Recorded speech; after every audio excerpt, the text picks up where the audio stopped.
Welcome back to Good Better Broker as we bring in Andi Numan. He is the president of Swift Home Loans based in Metro Detroit. Andi, great to see you. Good seeing you, Justin. Well, there's nobody better to talk to about the subject of refinances than you, Andi. You are the number one refinance mortgage broker in America. And before we actually get into the nuts and bolts of this conversation, I want to ask you about how this all came to be, because your experience in refinances actually dates back to your time in retail. So tell me about what you learned during that time. So it's been about 12 years since I've started doing mortgages, and I did start off in retail. And when I got started back in 2012, all I knew was refinancing. That's all I did. And to be honest, I was extremely intimidated by purchases.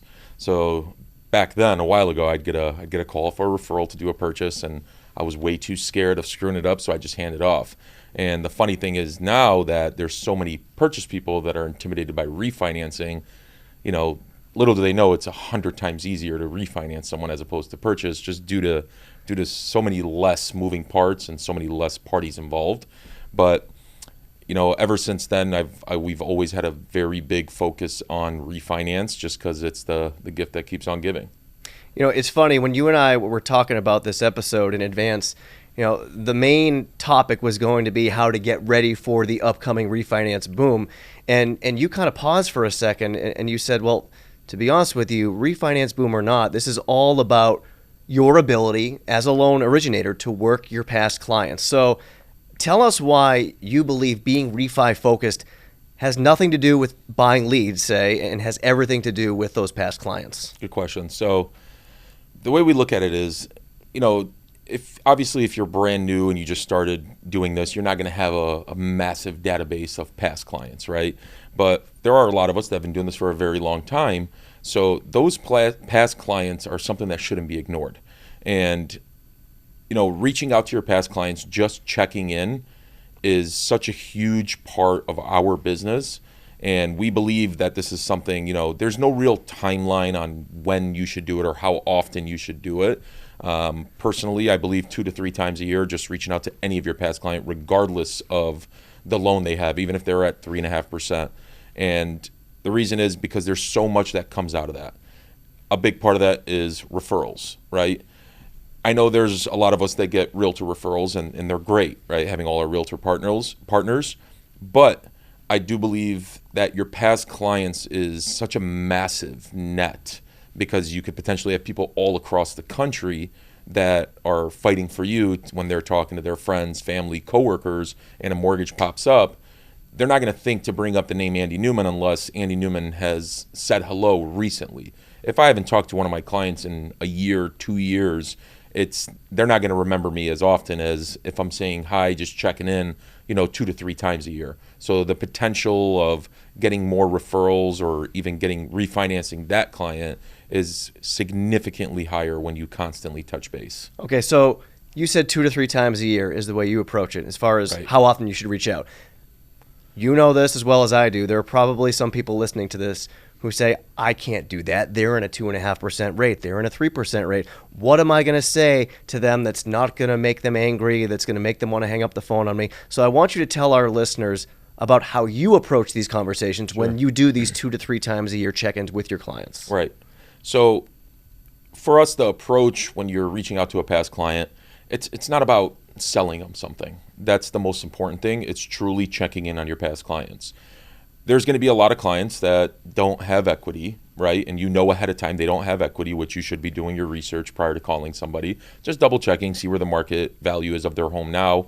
But if there's people that are in a great interest rate in the low 5s that don't have a ton of room in equity there to where you can't really take any cash out, calling them just to check in is okay. And kind of like this, like, hey, Justin, I don't know if you remember me or you've saved my number. Again, this is Andi Numan. Remember I did your loan? Yes. Oh, hey, how have you been? Look, I'm just reaching out to see if you have any questions about anything or if I can help you with anything at all. Just wanted to touch base with you. I'm not really asking them for anything in that regards. It's just truly checking in, because the way I look at it is if you're constantly trying to sell and you're selling out of the blue to your past clients, they're going to be less prone to pick up your phone call. So if you're just truly checking in, it's a nice conversation. And when you do call all the time, it's like, oh, okay, Andy's just calling to say hi. Everything's good. And at the end, if you drop in, remember, if you have any friends or family, don't forget to give them my number. Everyone's fine with that. You have a great story about this, and actually, it wasn't a call that you made, but it was actually somebody that called you. It was an accidental dial. I want you to tell our listeners the story of how this accidental phone call ended up for you. Absolutely. So, it was 9:30 p.m. one night, and I'm still at work, of course. And I got a call from a client that I'd done a purchase for, David Parks, never forget his name. And he called me, and I answered. There was no one there, so I called back, and he was confused why. Because I'm telling him, hey, you just called me, and he was confused. Apparently, it was a butt dial. So, we laughed for a quick second and just checked in on him, how everything's going, how's the house, so on and so forth. And then it just led to him saying, oh, well, I'm looking to do this and I'm looking to do that. And when I do remember, the guy had equity, and I looked it up while I was on the phone with him. Property values were good. He had put a good amount down. So at that point, this conversation just led to, well, hey, you have your equity to do all this, and it turned into a loan, from a butt dial to a loan the same night. David Parks. David Parks. That's the name. Amazing story. And that to me just proves that you never know what's going on with someone's personal financial situation. Right. And that brings me to the next thing I want to ask you about, because you believe that everybody out there has needs. How, in your mind, does that open the door at least to a conversation about a possible refi? Sure. So the biggest problem is that we assume too much. That's the biggest problem. We're always assuming that everyone, one, is in the best spot. The only thing that we can assume or should assume is like, can you get them a better rate? The answer is no, if you know what their current rate is and their values. But we shouldn't make assumptions about people's lives, right? So things change constantly. Constantly, things are changing. You don't know what happened from when you closed that loan to modern day, right, or present day. Someone could have had a decrease in pay. They could have gotten a new job. They could have been laid off. Their spouse, something could have happened. Anything could have happened.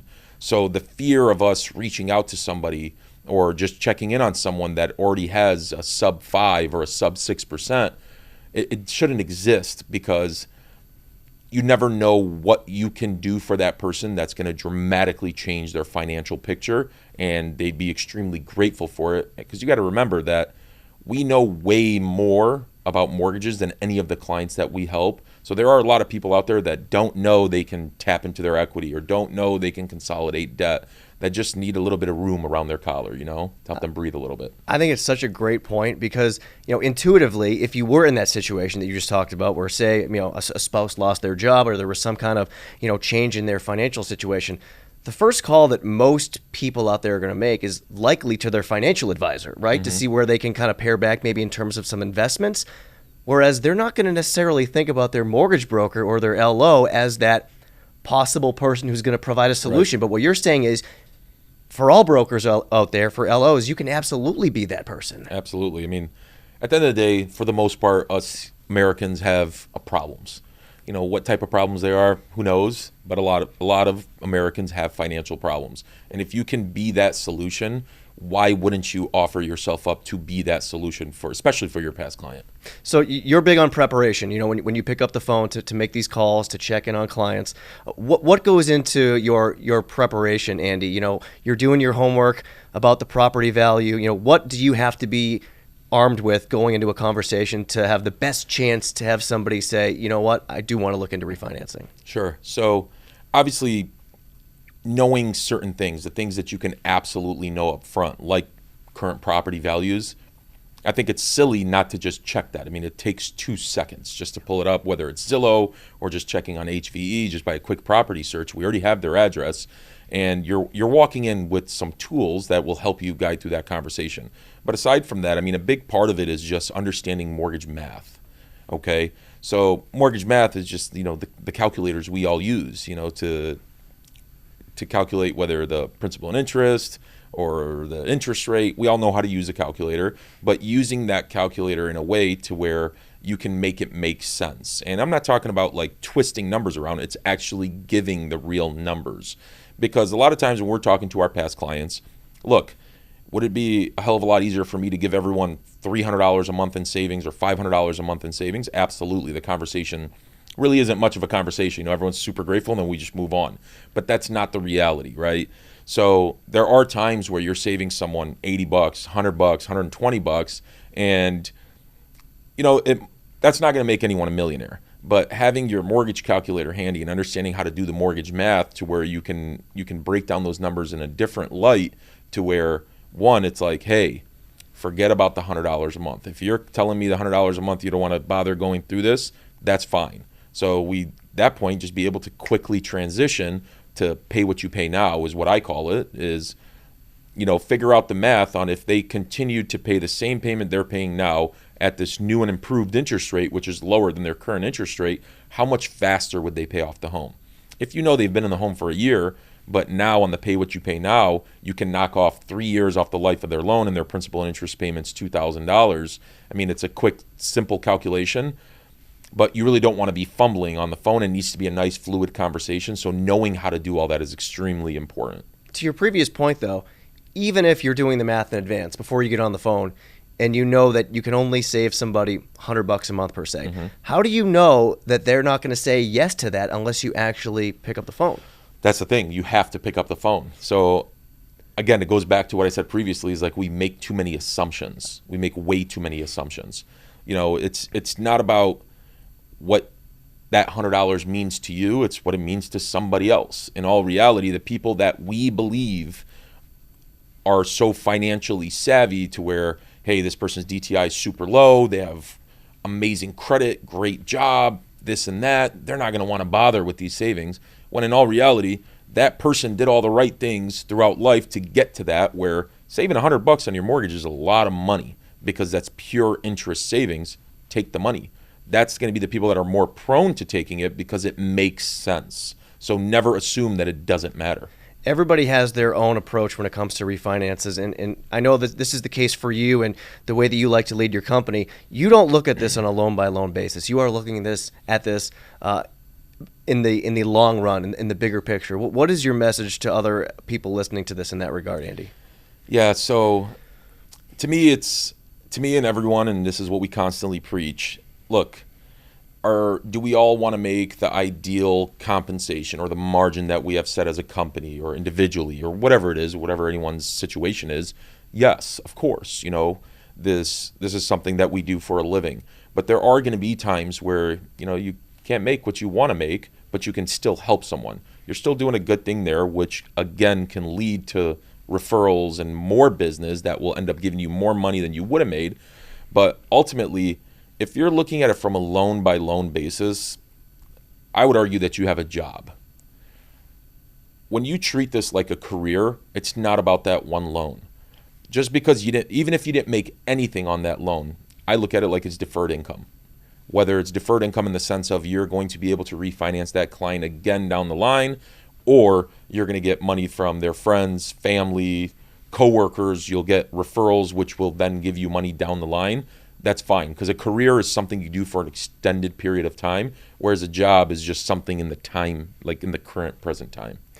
Sometimes you can overcomplicate things, right? Especially in this business. Yeah. And you have such a great way of looking at it, because at the end of the day, as a mortgage loan originator, you're selling money. Mm-hmm. And to you, part of that when it comes to refinances is knowing what?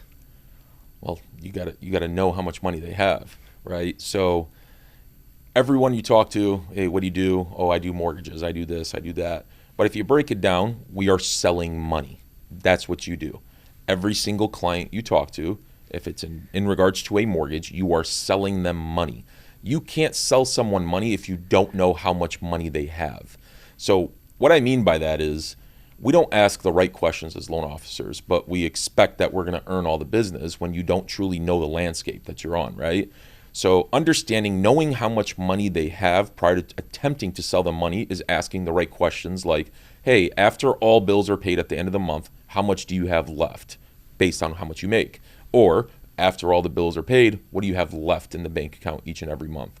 If you don't know what that number is, it's kind of hard to sell someone money when you don't know how much money they have. So that's what I mean by that. And to me, that just says be an advisor. Don't just be someone who's going to originate a mortgage loan. Be a true advisor to your clients. Absolutely. I mean, look, if we look at it again, like, hey, I just want to get this loan, get this loan, get this loan. Again, it goes back to being a job. When it's a career, understand your clients, because what they think might be the best solution for them may not be. And if you understand the full scenario of what's going on in their finances, look, we're not financial advisors, but we understand their mortgages. We can advise on what to do with that mortgage that would make the most sense for them. So to put a bow on it here, and we know there's a lot of people out there that haven't done a lot of refinances over the last couple of years, but we also know they're coming. We know at some point this year it's going to happen. So if you were giving those people a piece of advice as far as how they can brush up on their refinance skills to make sure they are ready for when that time comes, what are you telling them? Honestly, I would say that it's already here. To think that refinances are ever gone is silly in my mind, because it's always here. It's just about how much of it are you getting. The best thing you can do right now, honestly, is reach out to your past clients. I mean, that's going to be the easiest conversations you have. So brushing up on your skills, if you haven't done a rate and term in a while, I mean, that's going to be an easy transition. And we got to also remember, I mean, the Refi 100 that Matt rolled out, a couple days ago, that just created a small boom here for us now. So it is here. So that, coupled with rates coming down even further, what you don't want to do is wait. Because if you treat it like a basketball game, no professional athletes are going to walk on and just instantly start playing at the tip-off. Everyone shows up early. They're practicing before the game, shooting shots prior to the game, days before, whatever it is, even during the off season. So you can't expect someone to be great at something when they haven't practiced it at all. So brushing up, whether it's watching sales videos or understanding how rate and terms work and learning incidental cash and escrow refund checks, and so on and so forth, and understanding mortgage math is the way you prepare for it. That way, when it does come, you don't miss that opportunity. Well, the opportunity is basically what you make of it, and one thing's for sure, you and the team at Swift Home Loans will definitely be ready when it comes. Andi, we appreciate you joining us and all the insights that you have shared with our audience. Thank you so much. Thank you, Justin. Thank you for watching Good Better Broker and helping us support independent mortgage brokers everywhere. Be sure to subscribe to our YouTube channel to be notified about new videos, as well as your preferred podcast platform for a new episode every other Tuesday.